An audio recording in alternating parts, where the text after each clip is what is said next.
Olá, meus irmãos e irmãs, sejam bem-vindos ao canal Vinícius Siqueira. E se você ainda não é inscrito aqui no canal, se inscreva aqui no canal e não esqueça de ativar o sininho das notificações. Todos os dias são postados vídeos abençoados aqui no canal, para te abençoar. Vamos a mais uma palavra do Senhor.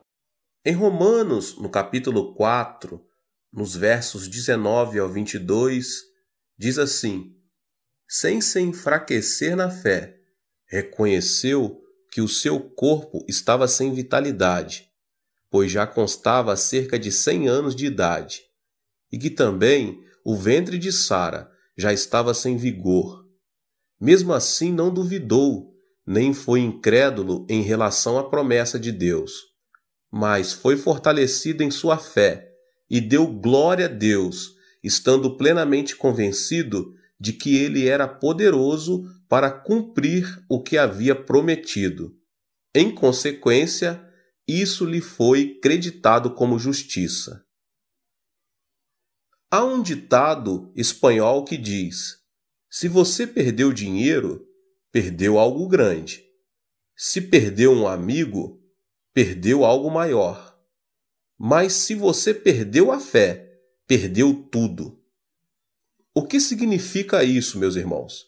Significa que a fé é a fonte de vida do homem. Aleluia! Deus disse: o justo viverá pela fé. Abacuque 2:4. Isso significa, meus irmãos, que a vontade de Deus é que vivamos pela fé. A fé nos ajuda a compreender que o mundo de Deus não está distante, está tão próximo de nós que podemos senti-lo na vida cotidiana. A felicidade que Deus nos oferece está na fé. A fé nos incentiva a projetar nossa vida limitada na direção do mundo ilimitado de Deus. Qual será o caminho para viver pela fé? Pensando em que cada pessoa tem nacionalidade própria e cultura próprias. Agora eu vou lhes falar as características mais comuns, meus irmãos, dos homens de fé. O primeiro ponto fundamental é que esses homens de fé, eles alimentam-se do pão dos céus. O homem de fé alimenta-se do pão dos céus. D.L. Moody, o famoso evangelista, disse: eu orava frequentemente a Deus, pedindo que ele me desse fé, e esperava que a fé caísse do céu. Entretanto, a fé não chegava para mim. Certo dia, meus olhos detiveram-se numa citação bíblica. A fé vem por se ouvir a mensagem, e a mensagem é ouvida mediante a palavra de Deus. Isso está em Romanos 10:17, uma passagem muito conhecida entre os irmãos. Não demorei em me dar conta de que, sem ler a Bíblia, era inútil pedir fé a Deus. A partir daquele momento, comecei a estudar a Bíblia e senti que a minha fé aumentava à medida que a palavra era implantada em meu coração. Como declara D.L. Moody, o fundamento de nossa fé é a palavra de Deus. Nossa fé alimenta-se do pão dos céus. Os grandes personagens de fé citados na Bíblia alimentaram-se também do pão dos céus. O mesmo aconteceu na vida de Abraão. As Escrituras esclarecem que Deus não o tomou por justo, por ser ele um homem justo de nascimento, nem por suas virtudes. Abraão foi um homem honesto. Em termos gerais, foi um bom homem. Entretanto, não deixou de vacilar e, quando parecia viver na quarta dimensão, permanecia na terceira. Quando parecia estar na terceira dimensão, estava na quarta. Apesar de tudo, Abraão creu em Deus ao ver as estrelas do céu, e Deus teve prazer na fé que encontrou nesse homem. O homem de fé toma a palavra de Deus como parâmetro de sua vida e vive de acordo com ela. A palavra de Deus é a matéria da fé. No Egito, Israel ganhava o pão de cada dia com o próprio esforço. E, quando os israelitas viviam da colheita, tiravam proveito do rio Nilo e plantavam sementes. Em poucas palavras, a vida do Egito era planejar, trabalhar e esforçar-se humanamente com o objetivo de ganhar o pão de cada dia. Apesar disso, ao saírem do Egito, sob a liderança de Moisés, não havia como viver pelo esforço humano. As características mostravam que não havia água, terra nem semente para plantar. Era um deserto desabitado. Por isso, os israelitas não tinham outra coisa a fazer senão simplesmente olhar para cima, olhar para o alto. Não podiam viver olhando para si mesmos ou para as circunstâncias. Não havia outra saída a não ser o céu. E a única coisa que se ouvia do céu era a palavra de Deus. A sobrevivência dependia da palavra de Deus e da fé que mostravam ter no poder divino. No Egito, Israel viveu pelas próprias forças e métodos. Mas no deserto, aquele povo não podia viver senão pela palavra de Deus. Disse, porém, o Senhor a Moisés: Eu lhes farei chover pão do céu. O povo sairá e colherá diariamente a porção necessária para aquele dia. Com isso, os porei à prova, para ver se seguem ou não as minhas instruções. Isso está em Êxodo 16, 4. Jesus disse que o homem não viverá somente de pão, mas de toda palavra que procede da boca de Deus. No livro de João, no capítulo 1, no verso 1, diz: No princípio era o Verbo, e o Verbo estava com Deus, e o Verbo era Deus. Ou seja, viver pela palavra de Deus não é outra coisa senão viver por Deus. Viver pela palavra significa viver por Deus, por seu poder e graça, não pelo esforço humano. Um outro ponto que eu quero vos falar é que você precisa decidir crer. A cada momento, o homem de fé deve tomar a fé oferecida por Deus e torná-la sua. A fé é o canal que nos permite conseguir a espiritualidade da quarta dimensão e experimentar a presença e o poder de Deus em nossa vida. O importante é que, para termos acesso ao mundo da quarta dimensão, primeiramente, devemos aceitar a realidade de que não podemos aperfeiçoar e melhorar o nível de nossa fé. Para ter acesso à quarta dimensão, devemos reconhecer que a nossa fé não é uma emoção, nem um destino, e sim uma decisão. A fé é uma decisão tomada quando a pessoa defronta com a pergunta: crer ou não crer? De maneira nenhuma, a fé é uma área na qual entra em jogo a emoção.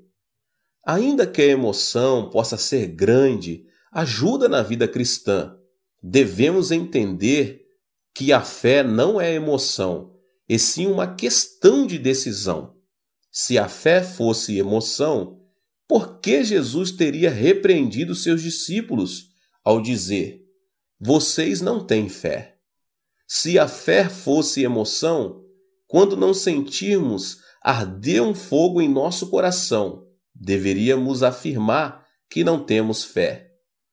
O motivo pelo qual o Senhor repreendeu os discípulos, rotulando-os de homens de pequena fé, deve-se ao fato de a fé ser uma questão de decisão.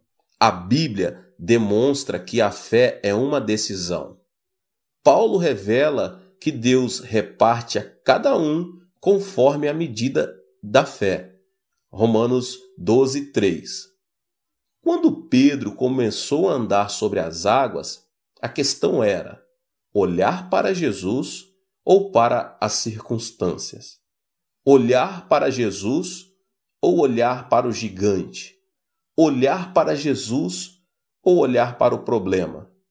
Por esse motivo, Jesus repreendeu Pedro, dizendo que ele era um homem de pequena fé. Por quê, meus irmãos? Porque o discípulo escolhera olhar para as circunstâncias e não para Jesus. A fé é uma questão de decisão, é uma área controlada pelo intelecto, não pela emoção. Não obstante, pelo fato de a fé pertencer à quarta dimensão, ter fé implica crer no oposto à terceira dimensão. De acordo com a perspectiva dos que vivem na terceira dimensão e que por isso carecem de fé, viver pela fé é sinônimo de ilógico, irracional e não científico. De acordo com eles, viver pela fé é crer no incompreensível. A bem da verdade, o mundo da fé não é oposto à lógica, à ciência e à filosofia. É mais que isso. A fé reconhece a razão. A diferença, porém, está em que a cosmovisão da fé aceita o sobrenatural. Portanto, a cosmovisão da fé não é antinatural, é sobrenatural. Eu quero te fazer uma pergunta nessa noite. Onde está a sua fé? Logo depois de ter acalmado a tempestade que fustigava o barco, Jesus perguntou aos seus discípulos: onde está a sua fé? Observe que Jesus não repreendeu seus discípulos, dizendo que eles não tinham fé. Simplesmente perguntou-lhes: onde está a sua fé? A que se deve isso, meus irmãos? Quando os discípulos subiram com Jesus no barco, o Senhor lhes disse: vamos para o outro lado do lago. Se Jesus disse, acontecesse o que acontecesse, apesar da tempestade, o barco tinha que chegar à outra margem do lago. A palavra de Deus permanece para sempre, ainda que os céus e a terra passem. O problema é que os discípulos haviam se esquecido da promessa divina. O que nos diferencia como cristãos dos incrédulos é que não vivemos pelo pão material, e sim pela crença na promessa de Deus.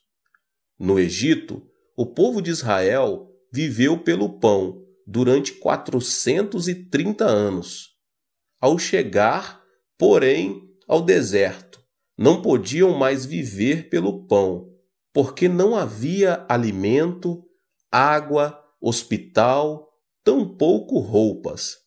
Eles dependiam somente do Senhor. Quando Israel cria na palavra, que era transmitida por intermédio de Moisés, caíam maná e codornizes, brotava água, enfermidades eram curadas e a roupa não se estragava. Durante 40 anos, o povo de Israel viveu não pelo pão, mas totalmente pela palavra de Deus. Da mesma forma, os cristãos de hoje devem reconhecer que vivem num mundo dentro de outro mundo. Os incrédulos vivem na terceira dimensão e estão sujeitos ao tempo, espaço e matéria. Mas nós vivemos no mundo do Espírito Santo, que supera o plano tridimensional. O Espírito Santo aproxima-se de nós por meio da palavra e, por meio dela, resolve nossos problemas. A Bíblia não é a palavra do mundo, tampouco é a palavra de um filósofo, de um cientista ou de um religioso. A Bíblia é a palavra de Deus que nos foi enviada do trono divino. Se lemos, ouvimos, conhecemos a palavra de Deus e servimos a Deus. Ela realiza milagres nesta vida desértica de hoje. É disso que trata a pergunta que Jesus fez aos seus discípulos. O vento ruidoso, as ondas gigantes e a água dentro do barco são coisas que podem acontecer na terceira dimensão. Entretanto, Deus deu força para subjugar a terceira dimensão por meio da palavra. Então, por que os discípulos não creram nela? Foi isso que o Senhor lhes perguntou. Instantaneamente, fez-se grande bonança no mar, tal como o salmista já revelara. Na sua aflição, clamaram ao Senhor, e ele os tirou da tribulação em que se encontravam. Reduziu a tempestade a uma brisa e serenou as ondas. Salmo 107, 28 e 29. Atualmente, o Senhor acalma a tempestade de nossa vida quando lemos a palavra. Antes de sairmos em direção ao mundo, devemos crer na palavra de Deus. A diferença entre nós e os não cristãos é o grande privilégio de termos a palavra de Deus e crermos nela. Você e eu vivemos baseados na palavra de Deus. Quando alguém se afasta do Senhor, não lhe resta mais nada senão depender do próprio sentido e juízo, sendo influenciado pelas circunstâncias. Ao se afastarem do Senhor, os discípulos prestaram atenção no vento forte. No entanto, quando alguém se aproxima do Senhor, não teme, apesar do vento e das ondas, porque Jesus é maior que todas as ondas, o vento e qualquer outra coisa do mundo. O Senhor nos amou tanto que seu corpo foi dilacerado na cruz. Ele derramou seu sangue para pagar o preço de nossos pecados. Assim, podemos crer que o Senhor nunca se apartará de nós. Certo dia, quando eu era menino e vivia no campo, o galinheiro pegou fogo e as galinhas morreram em consequência disso. Ao chegar mais perto, vi uma galinha morta, completamente queimada, mas a forma de suas asas me chamou muito a atenção. Quando levantei suas asas, notei que alguns pintinhos ainda estavam vivos. Ou seja, a galinha havia feito tudo possível para proteger seus filhotes das chamas para que eles não perdessem a vida. Glória a Deus! Da mesma forma, Jesus carregou a cruz e derramou seu sangue para pagar o preço do pecado e nos salvar da morte eterna.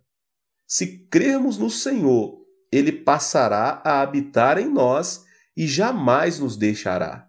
Se nos aproximarmos do Senhor por meio de sua palavra, Ele nunca nos abandonará. A pessoa que possui fé pode realizar coisas inimagináveis a um ser humano. Quando reflito sobre minha vida, sinto que ela tem sido como o salto de bungee jumping. Esse esporte consiste em subir em uma altura considerável e, depois de se amarrar a uma corda, saltar no ar. O bungee jumping não difere em nada do salto no vazio, mas quando se está para bater no chão, a corda reage de maneira que não ocorra nenhum acidente. A fé é conceber a palavra no coração, amarrar o corpo à corda da fé e dar o salto no vazio. Dar esse salto significa saltar no abismo. Quando vemos com os nossos olhos, causa-nos medo. Quando ouvimos a corrente das águas ao fundo, sentimos medo. O vento que sentimos na pele nos assusta. As circunstâncias advertem: perigo, perigo, perigo. É normal que as pessoas comuns não se aproximem da beira de um abismo, mas ainda tratem de se afastar dele. Ao contrário, os cristãos se aproximam da beira. Por quê, meus irmãos? Por saberem que a palavra invisível aos olhos os sustém.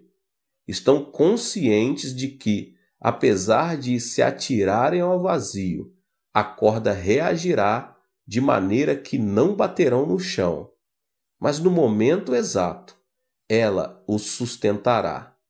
Essa é a razão por que pratica o bungee jump pela fé. Sinceramente, não é que a fé nos sustenta com base em um princípio.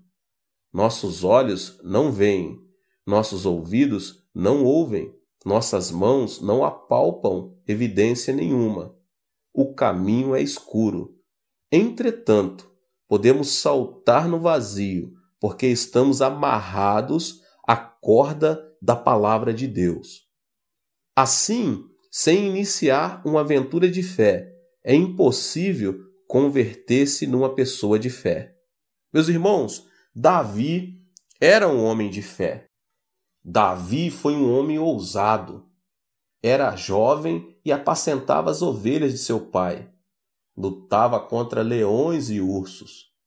Como é possível, meus irmãos, um jovem de apenas 17 anos de idade lutar contra esses animais selvagens com tanta coragem?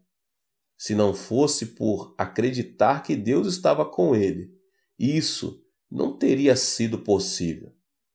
Por outro lado, se tivesse lutado sem fé, apenas se arriscaria e, em vão, colocaria a vida em risco. Entretanto, como Davi tinha certeza de que Deus estava com ele, pôde vencer os leões e os ursos selvagens. Ao ser confrontado por Saul, Davi disse-lhe: teu servo toma conta das ovelhas de seu pai. Quando aparece um leão ou um urso e leva uma ovelha do rebanho, eu vou atrás dele, dou-lhe golpes e livro a ovelha de sua boca. Quando se vira contra mim, eu pego pela juba e lhe dou golpes até matá-lo. 1 Samuel 17, 34, 35. A luta contra Golias tampouco deixou de ser uma ousadia. O rei Saul já havia se acovardado e todo o povo de Israel, que até aquele momento cantava vitória, estava atemorizado. Foi quando apareceu um jovem chamado Davi. Lutar contra Golias, principalmente quando os experientes em guerra haviam desistido, era sem dúvida uma aventura muito perigosa. Davi mesmo pensava que não tinha nada para oferecer. Sua estatura, seu peso, sua experiência em guerra, tudo sinalizava de que não havia motivo para se confiar nele. Entretanto, a razão por que Davi pôde se lançar no vazio foi a condição de que Deus estava com ele. Por trás da cena estava Saul, que cria em Deus, mas não se atrevia a se arriscar. Tampouco os guerreiros de Israel. Assim, nada acontecia. É preciso uma fé que supere as circunstâncias para podermos ver a obra de Deus. Ao praticar o bungee jump da fé, Davi disse: teu servo pôde matar um leão e um urso. Esse filisteu incircunciso será como um deles, pois desafiou os exércitos do Deus vivo. 1 Samuel 17, 36. Quando Golias o menosprezou, Davi, porém, disse ao filisteu: você vem contra mim com espada, com lança e com dardos, mas eu vou contra você em nome do Senhor dos Exércitos, o Deus dos exércitos de Israel, a quem você desafiou. 1 Samuel 17:45. Davi nunca havia visto Deus. Tal como nos acontece, Davi também não sabia se Deus existia ou não. Não havia uma forma de vê-lo, de ouvi-lo ou de tocá-lo. Entretanto, Davi decidiu crer, porque creu na promessa divina. Que promessa? A promessa da circuncisão. Deus dera a Israel a circuncisão como sinal de que estaria sempre com esse povo. Entretanto, temos uma promessa maior que a circuncisão. É a promessa firmada graças ao sangue da cruz de Jesus Cristo.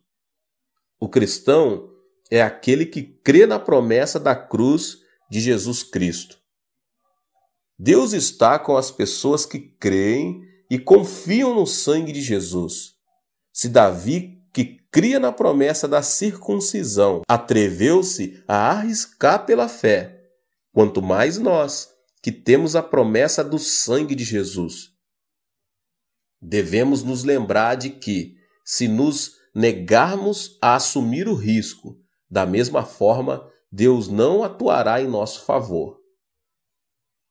Pedro também é um homem de fé.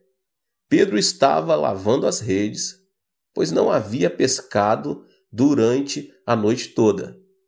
Jesus pediu-lhe que lhe emprestasse o barco por um instante. Ao pregar a palavra de Deus, quase ao nascer do sol, Jesus disse-lhe que fosse pescar ao largo do lago. A água do mar da Galileia era tão límpida que os peixes subiam durante a noite e, com o nascer do sol, desciam bem ao fundo, o que significava que lançar a rede de nada adiantaria. Portanto, pescar de manhã cedo, com o sol no horizonte, era uma atitude ilógica. A palavra de Jesus foi incompreensível. Entretanto, Pedro olhou fixamente nos olhos de Jesus e notou a seriedade do assunto e a autoridade do Mestre.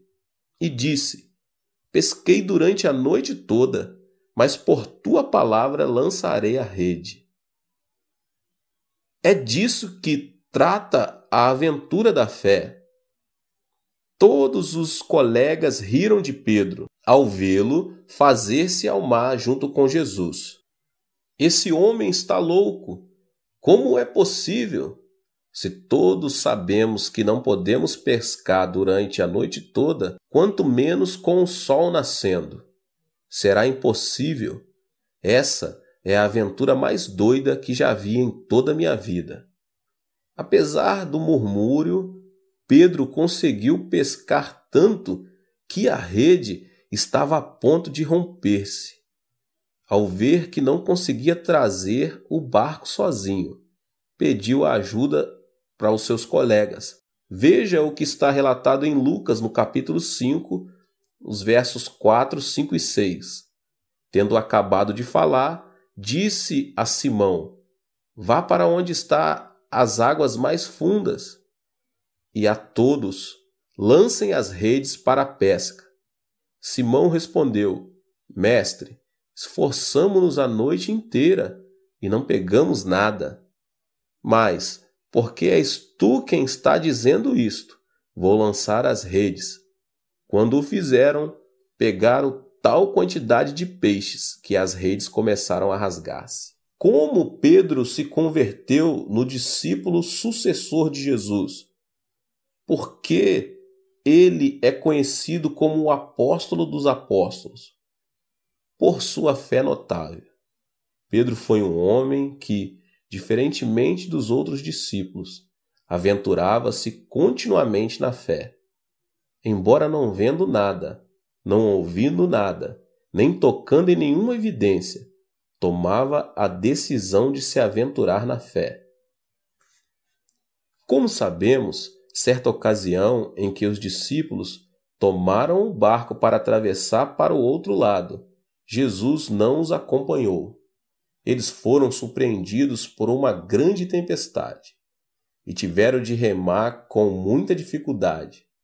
Foi então que Jesus aproximou-se deles, como uma luz resplandecente. Os pescadores acreditavam numa fábula antiga, segundo a qual, se alguém visse um fantasma em meio a uma tempestade, o barco afundaria. Alguém gritou: "Um fantasma!" No mesmo instante, todos se convenceram de que o barco iria a pique, até ouvirem uma voz. Era nada menos que a voz de Jesus: "Coragem, sou eu, não tenham medo." "Senhor", disse Pedro, "se és tu, manda-me ir ao teu encontro sobre as águas." "Venha", respondeu ele. Quem se atreveria a andar sobre a água, ao observar que as ondas o estavam fustigando e o barco havia perdido o equilíbrio? Sem o espírito de aventura, isso não seria possível. Além disso, não era dia e sim noite. Era escuridão total. Só o que viam eram as ondas, o vento e o barco em movimento. Mas foi nessa situação que Pedro disse: "Senhor, se és tu, manda-me ir ao teu encontro por sobre as águas." Quando Jesus disse: "Vem", Pedro não teve medo de sair do barco e começou a andar sobre as águas. Esse é o poder da fé. É certo que Pedro foi quem negou Jesus, mas na hora de crer, ele o fez com grande coragem. Pedro ficou conhecido como o discípulo sucessor, porque não tinha uma fé comum, mas uma fé acompanhada de um espírito de aventura. Pedro era uma pessoa que tinha a fé que diz: "Se tiver de morrer, certamente morrerei." E corria até o Senhor pela fé. "Senhor", disse Pedro, "se és tu, manda-me ir ao teu encontro por sobre as águas." "Venha", respondeu ele. Então Pedro saiu do barco, andou sobre as águas e foi na direção de Jesus. Se você fosse Pedro, o que você teria feito no lugar dele? Certamente não teria querido sair do barco. Penso que eu faria o mesmo, meus irmãos. Pedro, porém, saiu do barco. Ao lermos esse relato, o fato não nos parece um grande desafio. Entretanto, quando enfrentamos na própria pele alguma situação parecida com essa, vemos que não é tão fácil quanto pensamos. Logo depois da ressurreição de Jesus e de sua ascensão ao céu, ele enviou o Espírito Santo ao subir ao templo, às 3 horas da tarde.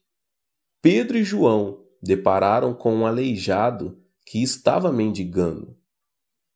Tratava-se de um aleijado de nascimento.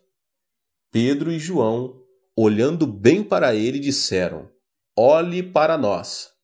Esperando receber alguma coisa, o homem estendeu a mão.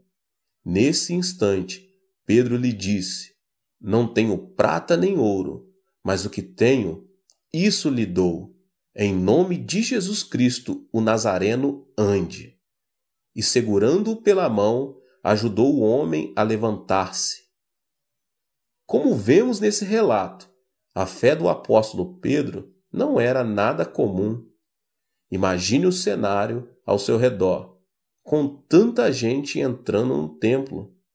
Entretanto, Pedro disse em alta voz: "Não tenho prata nem ouro, mas o que tenho, isso lhe dou. Em nome de Jesus Cristo Nazareno, ande." Se você quer viver em outra dimensão, deve se converter em alguém de fé. Contudo, o certo é que nem todos podem se converter numa pessoa de fé. A pessoa de fé é aquela que confia na palavra de Deus. E mais, não somente confia, como também se atreve a dar um salto de bungee jump pela fé. Você ainda sente que sua fé vacila por suas emoções ou sentimentos? Então deixe de olhar a constante mudança das circunstâncias da terceira dimensão e decida crer na palavra de Deus que nunca muda. Se você decidiu crer na palavra de Deus, é tempo de começar uma nova aventura e experimentar o poder que existe na fé. Contudo, devemos reconhecer que isso não se realiza mediante a vontade humana. Isso acontece pelo fato de um homem não poder usar o poder de Deus como se fosse uma lâmpada mágica. Renuncie a esse tipo de falsa fé. Proste-se diante do Senhor, expresse uma nova dimensão de fé e comece a viver uma vida criativa. A fé é comprometer-se por completo, confiando na palavra de Deus. Nossa identidade mudou de homem pecador para homem justo, pelo fato de possuirmos o passaporte da fé. A fé é o documento de identidade que evidencia que somos filhos de Deus e irmãos de seu Filho, Jesus Cristo.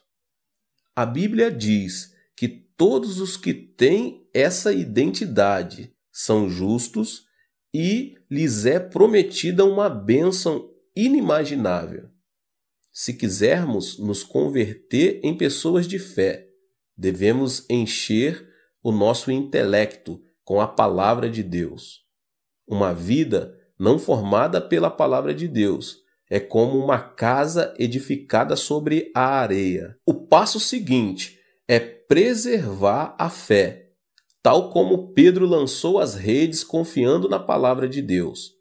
Devemos recordar que a fé é uma área que envolve não somente o intelecto, mas também a prática. Você pode começar a experimentar o mundo de Deus no momento em que se comprometer plenamente numa empreitada chamada fé. Meus queridos irmãos, que Deus abençoe a vida de cada um que ouviu essa palavra poderosa. Se você chegou pela primeira vez aqui nesse canal e ainda não é inscrito, se inscreva aqui no canal e ative o sininho das notificações para que você possa receber todos os vídeos e você possa deixar também o seu like e que você compartilhe este vídeo, esta palavra com as pessoas que você mais ama. E nos vemos nos próximos vídeos. Deus te abençoe mais uma vez. Eu gostaria que os irmãos abrissem as vossas Bíblias em Lucas capítulo 6. Nós vamos fazer a leitura do verso 45, que diz assim a palavra do Senhor: O homem bom tira coisas boas do bom tesouro que está em seu coração, e o homem mau tira coisas más do mal que está em seu coração, porque a sua boca fala do que está cheio o coração. Lembro-me de ter lido certa vez na revista Sun, periódico editado dos Estados Unidos, um artigo que comentava a forma com que 2 criminosos haviam sido capturados graças a um papagaio. Christie, o papagaio que mora em Richmond, foi o protagonista do episódio. De acordo com a revista Sun, tratava-se de um papagaio muito inteligente. Na verdade, quando um papagaio fala, não utiliza vocabulário próprio, no sentido estrito, ainda que um papagaio fale 5 ou 50 palavras. Não tem poder criativo em sua linguagem, porque ele se limita a imitar o som. Ao contrário, a linguagem do homem não é uma simples repetição de sons, mas contém uma ideologia, um pensamento, um significado, um sentido, uma filosofia e até uma observação artística. Assim, a palavra do homem tem uma estreita relação com o seu pensamento. Não podemos separar a palavra do pensamento, porque a palavra do homem é moldado pelo pensamento. Então, como podemos usar tanto a mentalidade quanto a confissão da palavra de acordo com a vontade de Deus? Meus irmãos, nesta noite eu quero explicar isso por meio da história de Davi. Davi fez uso de seu pensamento e de sua palavra de acordo com a orientação divina e, consequentemente, teve uma vida de sucesso. Agora, a pergunta é: como fazer uso das palavras do pensamento da quarta dimensão? Eu quero ler uma passagem com os irmãos em 1 Samuel, no capítulo 17, os versos 34 e 35, que diz assim: Davi, entretanto, disse a Saul: Teu servo toma conta das ovelhas de seu pai. Quando aparece um leão ou um urso e leva uma ovelha do rebanho, eu vou atrás dele, dou-lhe golpes e livro a ovelha de sua boca. Quando se vira contra mim, eu o pego pela juba e lhe dou golpes até matá-lo. A primeira confissão feita por Davi foi diante do rei Saul. Quando lemos essa passagem, não podemos deixar de indagar: como é possível que Davi fosse tão valente? Ele era apenas um jovem de menos de 20 anos, meus irmãos. E como era possível que, sem medo, ele estivesse atacado leões e ursos, arrancando-lhes os pelos e golpeando até matá-los? Como isso seria possível? A resposta será fácil, se compreendermos que não é pela arma que temos em mão que a luta se define, e sim pela nossa mente. Se vencermos na luta travada em nossa mente, venceremos na luta real. Se, porém, perdermos a luta travada em nossa mente, perderemos na luta real. Pense em Davi, que se mostrou determinado a pensar como Deus. Ele era um pastor de ovelhas, meus irmãos. Não havia recebido uma educação formal. De qualquer modo, era alguém que adorava e servia o Senhor desde menino e tinha o costume de meditar em Deus. Sobre todas as palavras, Davi levou muito a sério o versículo que diz: dominem sobre todos os animais. Gênesis 1, 28. O texto mostra que Deus é o Deus criador do universo.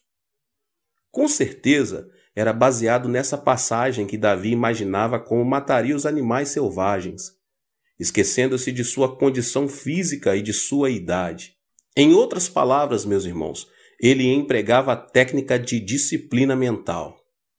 Assim, a imagem própria de Davi deixou de ser a de um jovem pastor de ovelhas e passou a ser de um guerreiro experimentado.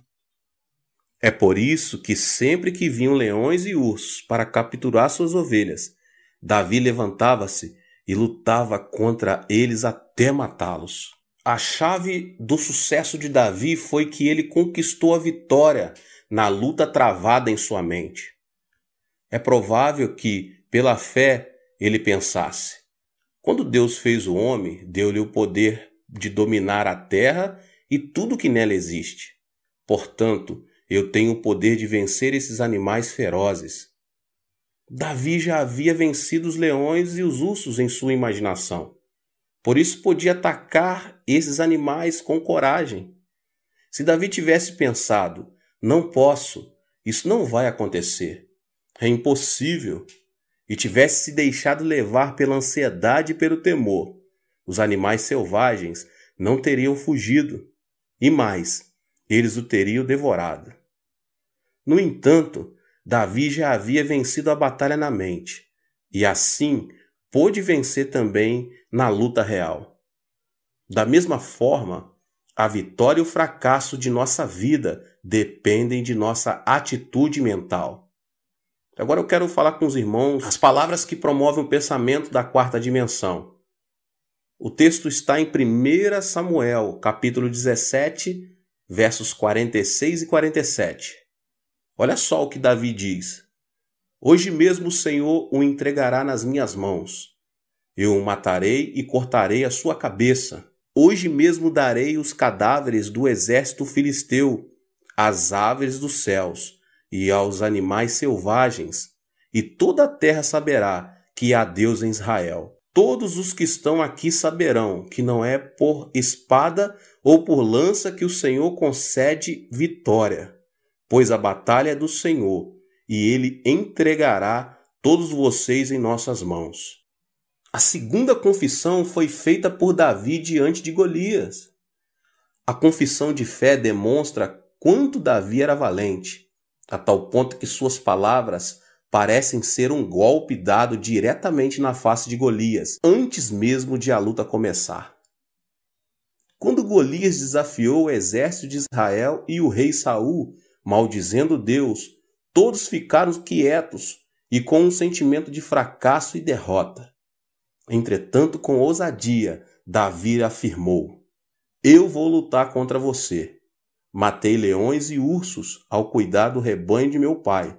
O mesmo vai acontecer com esse Golias. Que tal fazermos uma comparação objetiva entre Davi e Golias?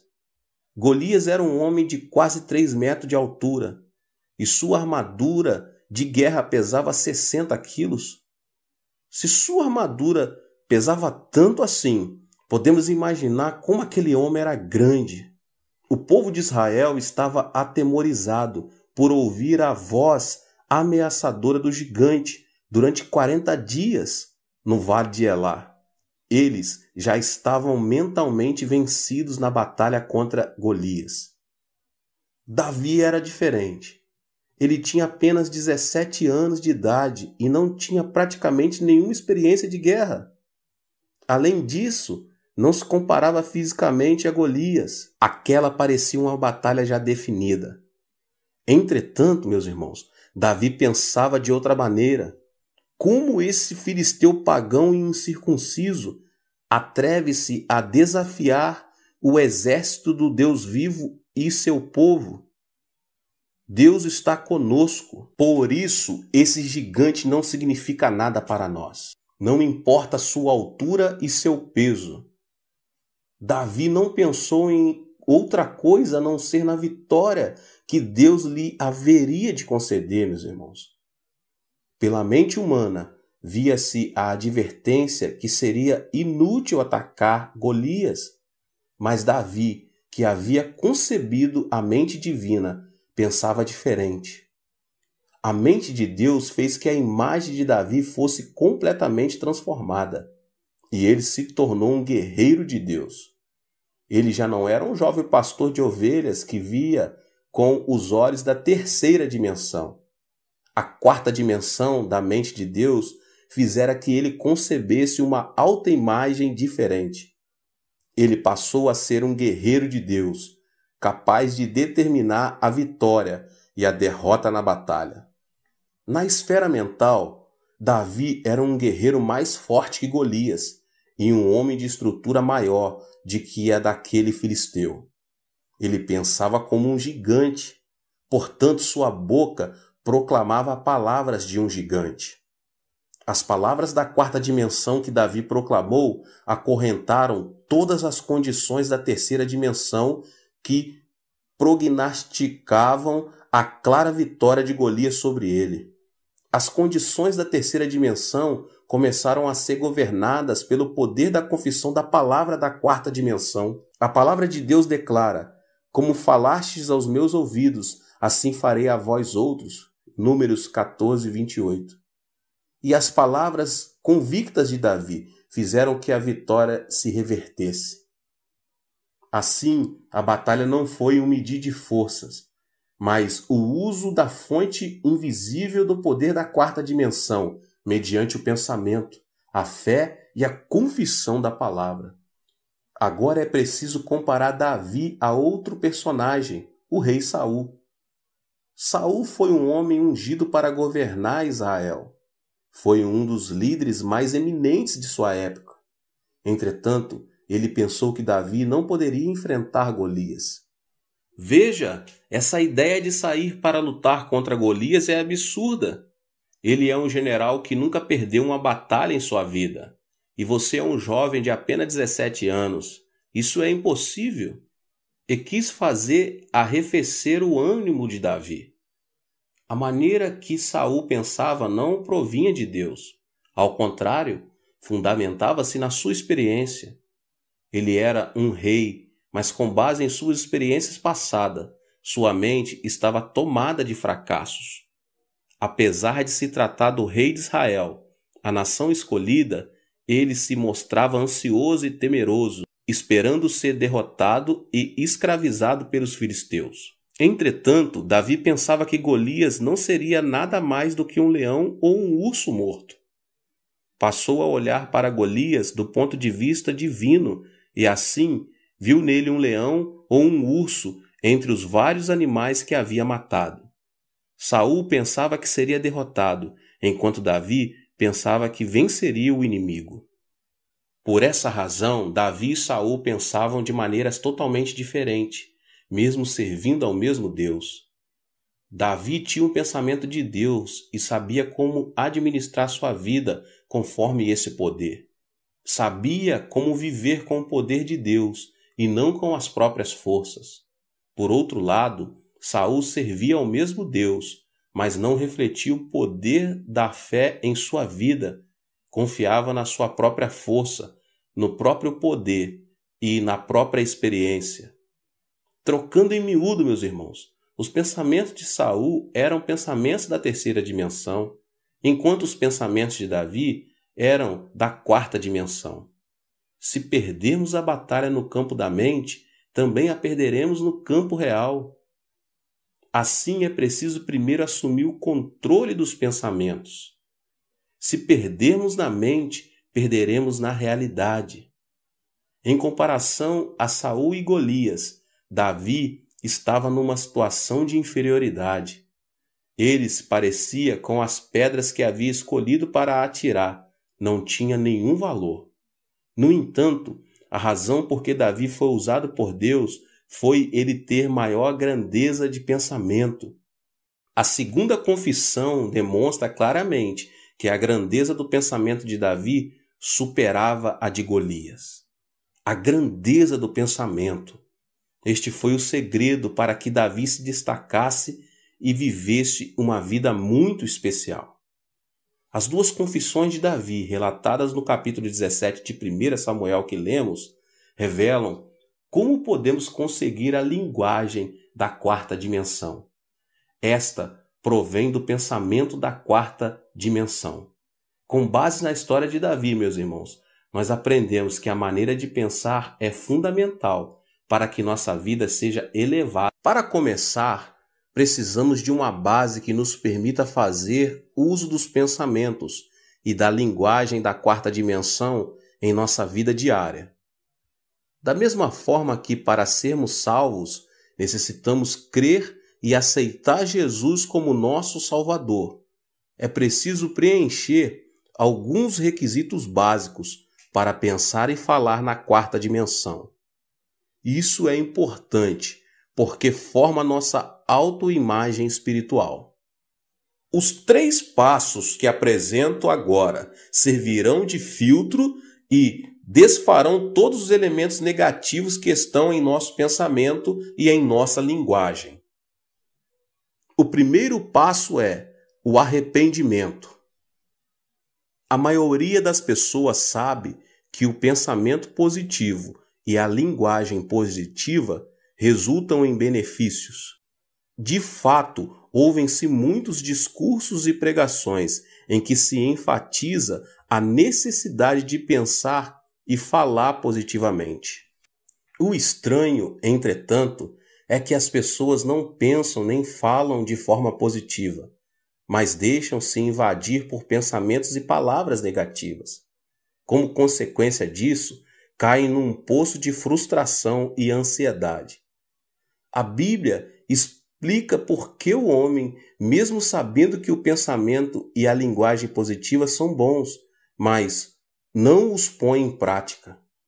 Primeiro, o homem tem a tendência de pensar e falar negativamente. Deus não criou o homem dessa maneira. O homem foi criado segundo a imagem de Deus. Por conseguinte, ele deveria pensar e falar positiva, ativa e criativamente.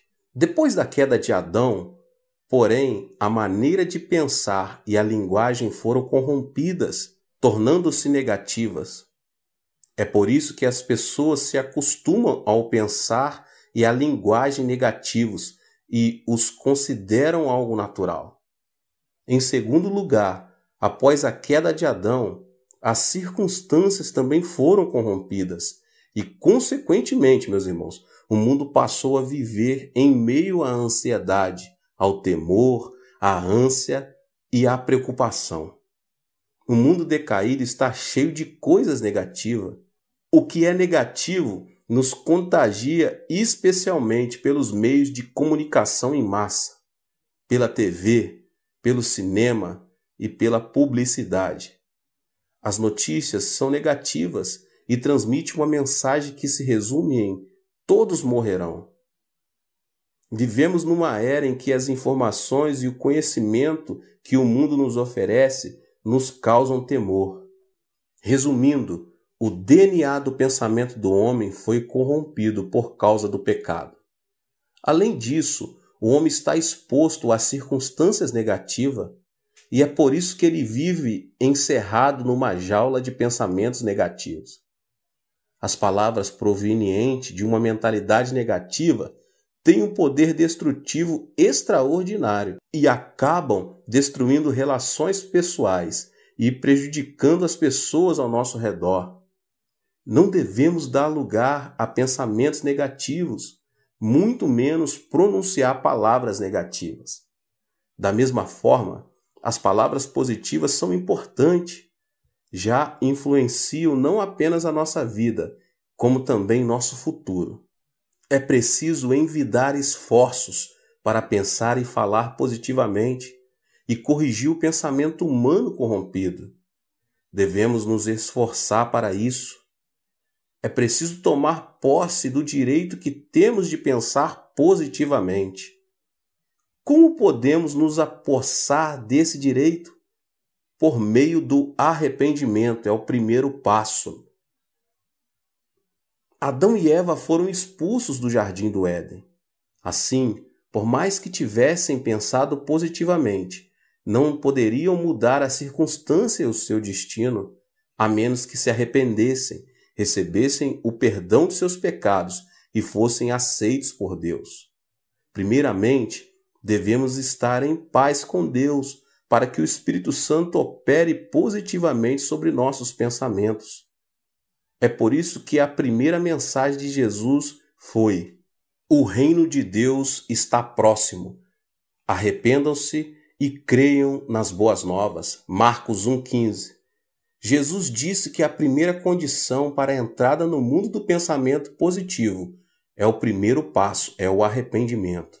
É preciso que nos aproximemos de Deus, arrependidos de nossos pecados.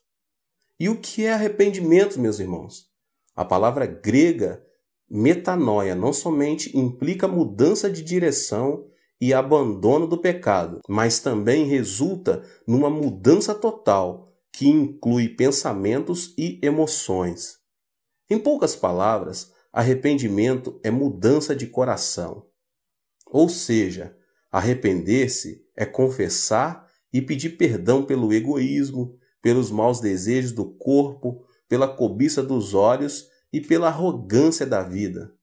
Arrepender-se é abandonar os pensamentos pecaminosos, renunciar ao pecado e voltar a considerar Deus como o centro da vida. Em outras palavras, arrepender-se é inclinar a balança do egoísmo para o teocentrismo.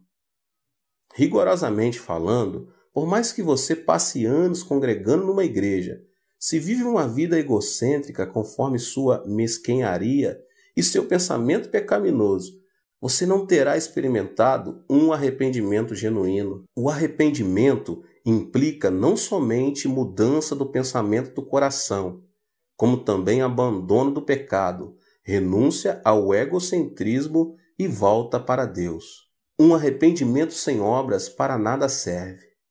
É por meio de um genuíno arrependimento que adquirimos o direito de pensar positivamente. Por mais que alguém pense e fale positivamente, se não se arrepender, encontra-se em inimizade com Deus e, assim, não pode contar com a ajuda divina na operação de milagres positivos.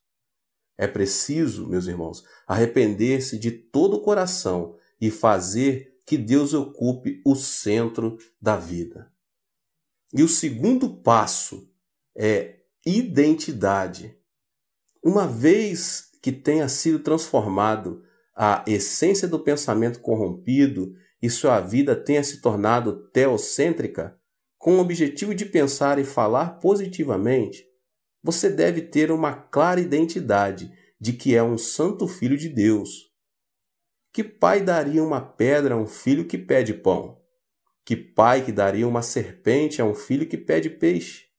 A Bíblia diz: se vocês, apesar de serem maus, sabem dar boas coisas aos seus filhos, quanto mais o Pai de vocês, que estás nos céus, dará coisas boas aos que lhe pedirem. Mateus 7:11. A identidade afirma sermos filhos de Deus, nos trará a confiança de que Deus Pai nos protegerá para sempre. Há muito tempo vi no jornal uma foto que me chamou a atenção e não pude deixar de rir.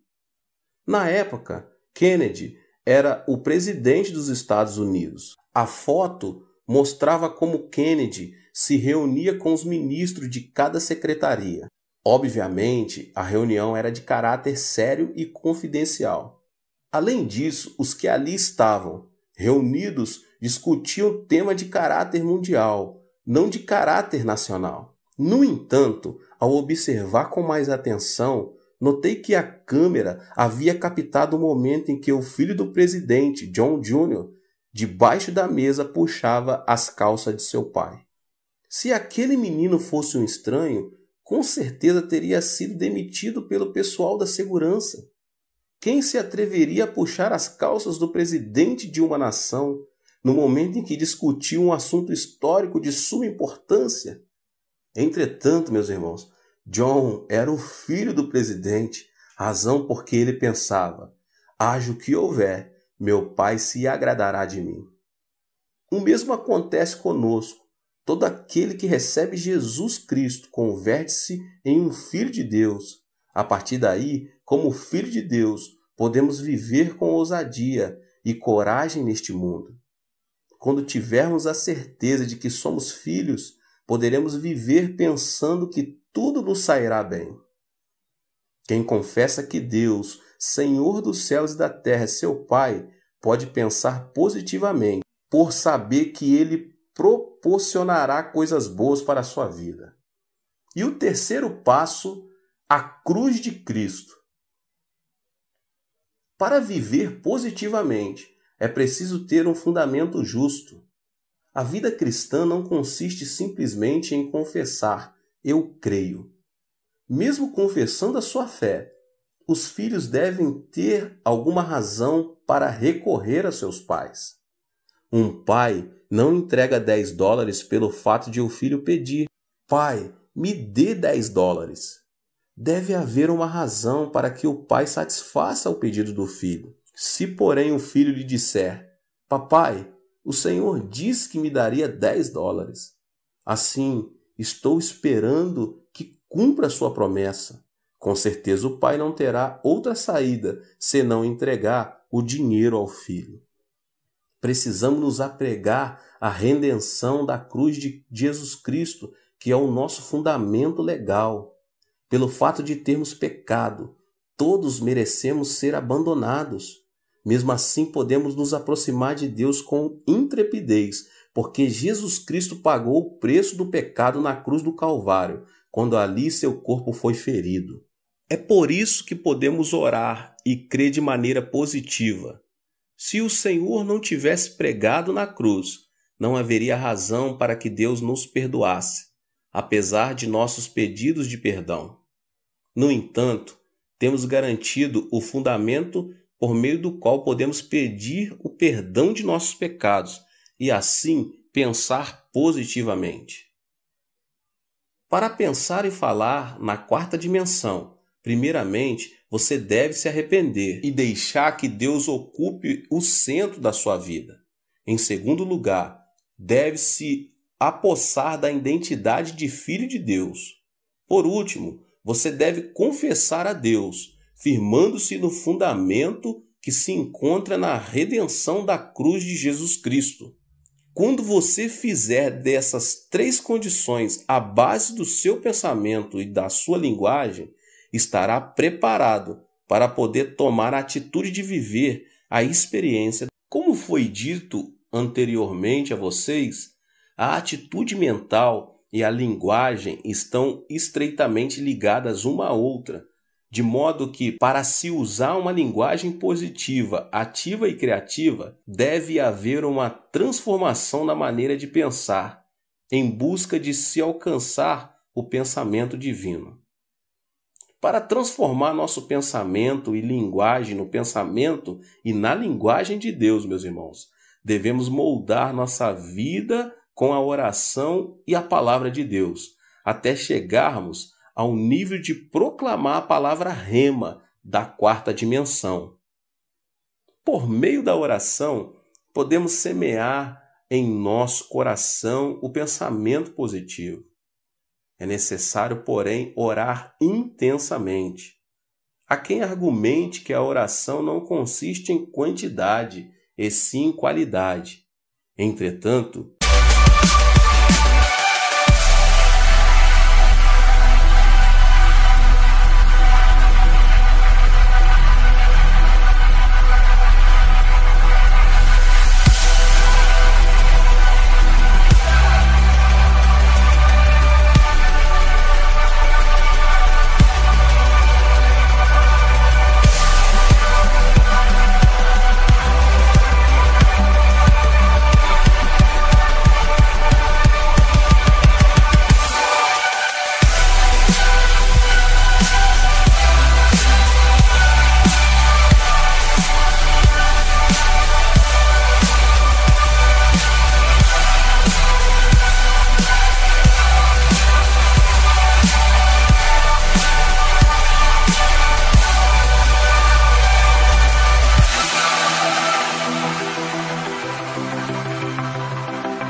isso não está correto.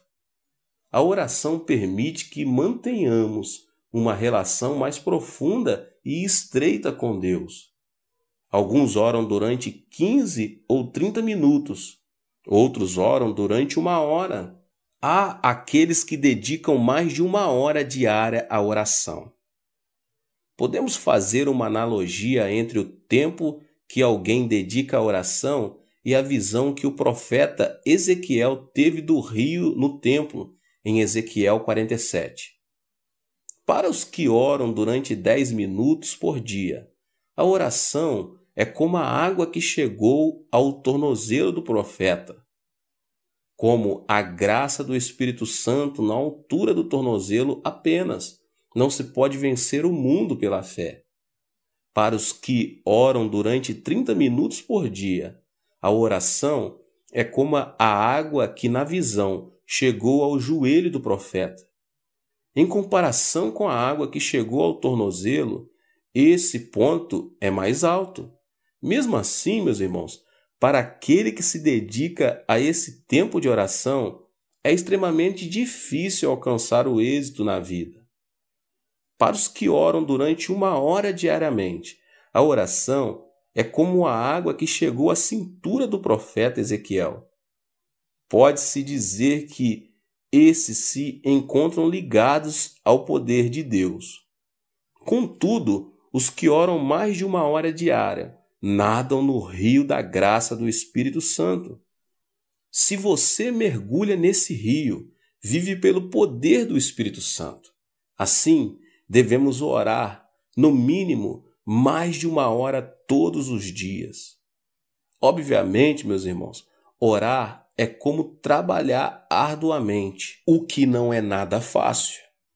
Além do mais, isso não só implica esforço físico, como também gera um ataque espiritual. O que o diabo mais odeia são as orações dos santos. Por isso ele tenta reduzir o tempo dedicado à oração, pondo diante deles as mais diversas desculpas. Só existe uma forma de enfrentar Satanás, meus irmãos. Orar mais de 1 hora por dia. Determine e pratique. Ore pedindo que você vença o diabo pelo poder de Deus. Desse modo, você experimentará o mundo espiritual da 4ª dimensão.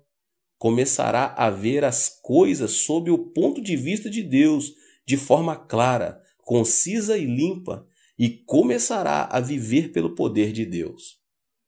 Todo aquele que não vive de acordo com sua fé não passa de pó, por mais que tenha toda a autoridade, poder e glória. Quem não vive edificando justiça em seu coração vive na ilusão. Quem perdeu a justiça não passa de pó, ainda que tenha muitas riquezas. Em segundo lugar, meus irmãos, devemos semear a palavra de Deus no solo dos nossos pensamentos. A maneira mais eficaz de semear a semente do pensamento de Deus em nosso coração é semear a palavra de Deus em nosso pensamento. De Gênesis a Apocalipse, a Bíblia apresenta o pensamento de Deus.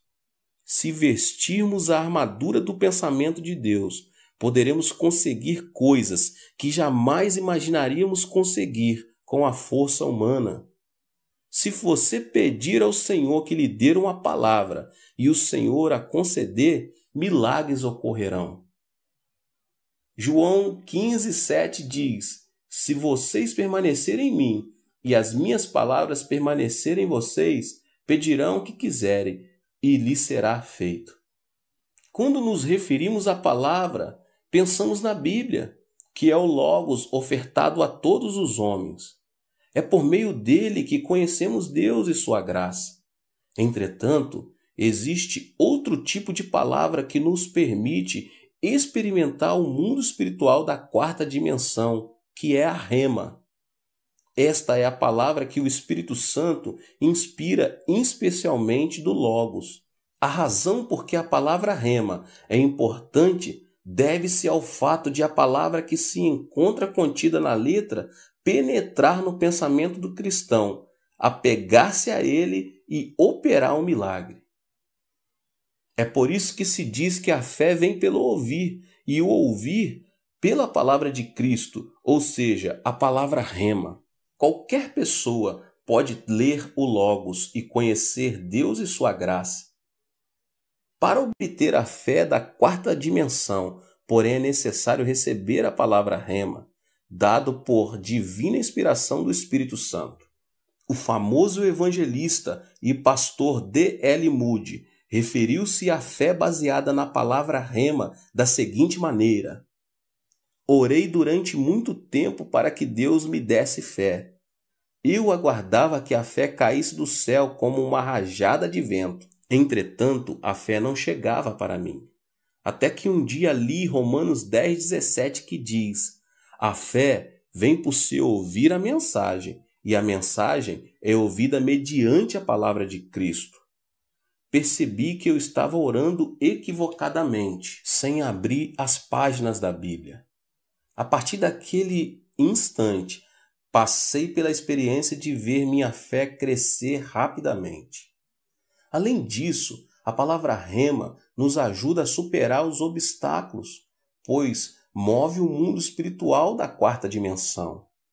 Laura Wilkinson, medalha de ouro na plataforma de 10 metros nos Jogos Olímpicos de Sydney, havia sofrido uma fratura na perna direita e seu treinador decidira que não a consideraria para a Olimpíada. Todavia, ao ler Filipenses 4:13, que diz: tudo posso naquele que me fortalece, ela sentiu uma grande inspiração. Tratava-se da palavra Rema para a sua vida. Ela meditava e confessava a palavra repetidas vezes durante o dia e deu graças por ela. A palavra rema começou a dominar seus lábios. Laura Wilkinson lia e confessava essa palavra dezenas de vezes ao dia. O segredo da repetição é ouvir a palavra de Deus novamente. O mesmo pensamento de Deus que se lança e volta para nós como bumerangue. Quando escutamos a palavra rema repetidamente, o poder que ela contém transforma nossa mente e nosso corpo. Não se trata de parapsicologia ou controle mental. Trata-se de aplicar o poder do Evangelho à nossa vida. Uma vez que a palavra governa a nossa linguagem e sai da boca, volta aos nossos ouvidos, aumenta a fé e opera.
Por meio da confissão de fé, Laura Wilkinson pôde superar a lesão e receber a medalha de ouro.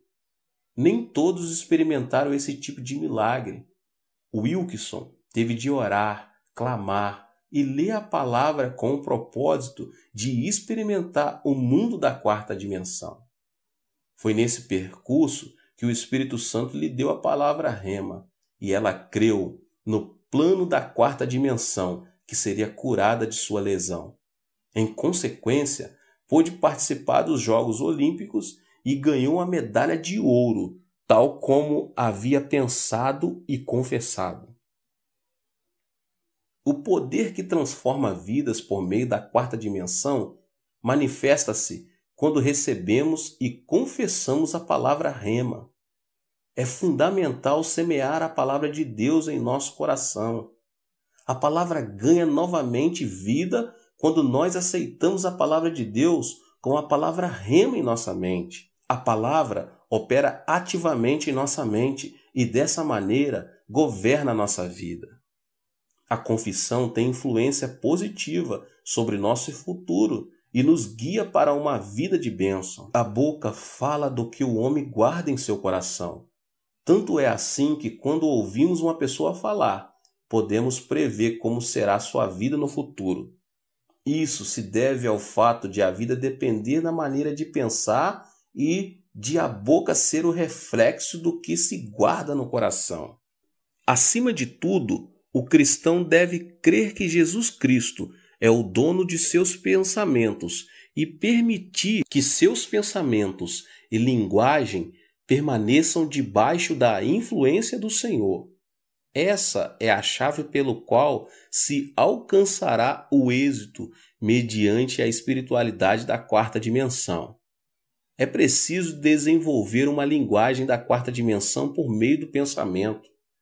A palavra pronunciada tem o poder de atar e desatar a vida. No entanto, a maneira de pensar é o que dá forma e cor às palavras. Portanto, os simples fatos de perguntar o que você pensa é importante. Os lábios falam do que a pessoa pensa, e o que se fala com os lábios muda o futuro da vida. Portanto, devemos submeter a forma de pensar com o objetivo de proclamar a linguagem da quarta dimensão. Na vida de Davi, podemos observar que a linguagem da quarta dimensão provém da maneira de pensar. O homem foi criado para falar o que pensa. Portanto, deve encher sua mente de arrependimento, de identidade e da vitória da cruz. É nesse nível que você pode orar e proclamar a palavra rema. Essa é a técnica pelo qual podemos desenvolver a linguagem da quarta dimensão, mediante nossa maneira de pensar. Deus abençoe todos vocês, meus irmãos, que são inscritos aqui no canal. Você que ainda não é inscrito, se inscreva aqui no canal, ative o sininho das notificações para você não perder nenhum vídeo que é postado aqui nessa série da quarta dimensão. Deixe também o seu like e não esqueça, meus irmãos, de compartilhar com as pessoas que vocês mais amam, que nós amamos, né? Nós queremos bem, queremos que recebam também a palavra do Senhor. Nos vemos no próximo vídeo. Deus abençoe grande.